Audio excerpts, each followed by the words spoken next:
Hi hello welcome to my channel. ఈరోజు మనం sweet corn curry ఎలా చేయాలో చూద్దాం. స్వీట్ కార్న్ కర్రీకి కావాల్సిన పదార్థాలు: ముందుగా ఒక కుక్కర్ తీసుకొని అందులో స్వీట్ కార్న్ వేసి బాగా వాష్ చేసి 4 విజిల్స్ తీయాలి. ఇప్పుడు ఒక ప్యాన్ తీసుకొని అందులో ఒక గరిట ఆయిల్ వేసి మనం చాప్ చేసుకున్న ఆనియన్స్, చాప్ చేసుకున్న టొమాటో 2 వేసి బాగా ఉడికించాలి.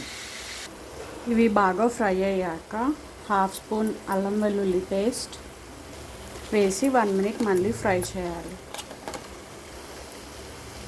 ఇప్పుడు 1/2 స్పూన్ గరం మసాలా, 1 స్పూన్ ఉప్పు, 1 స్పూన్ కారం,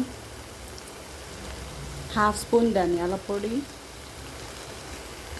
అన్నీ వేసి బాగా కలిపి స్టవ్ ఆఫ్ చేసుకోవాలి. ఇప్పుడు ఒక మిక్సీ తీసుకొని అందులో మనం ప్రిపేర్ చేసుకున్న కర్రీ వేసి నెయ్యిలో లైట్గా రోస్ట్ చేసిన జీడిపప్పు ముక్కలు అన్నీ వేసి ఇది చల్లారాక మెత్తగా పేస్ట్ లాగా గ్రైండ్ చేసుకోవాలి. ఇప్పుడు అదే ప్యాన్ తీసుకొని అందులో ఒక గరిట ఆయిల్ వేసి 1 స్పూన్ నెయ్యి వేసి పోపు పెట్టుకోవాలి.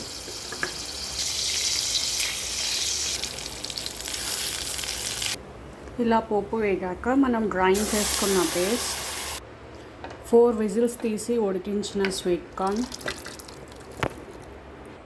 చిటికెడు పసుపు అన్నీ వేసి బాగా కలిపి లో ఫ్లేమ్లో మళ్ళీ ఒక 5 మినిట్స్ ఉడికించాలి. మనకి ఆయిల్ పైకి తేలేంత వరకు ఉడికించాలి. చూడండి, ఇలా బాగా ఉడికాక స్టవ్ ఆఫ్ చేసుకోవాలి.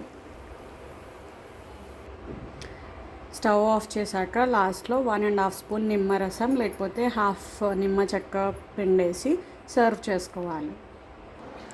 అంతే, tasty sweet corn curry ready. Thank you for watching. Please subscribe to my channel.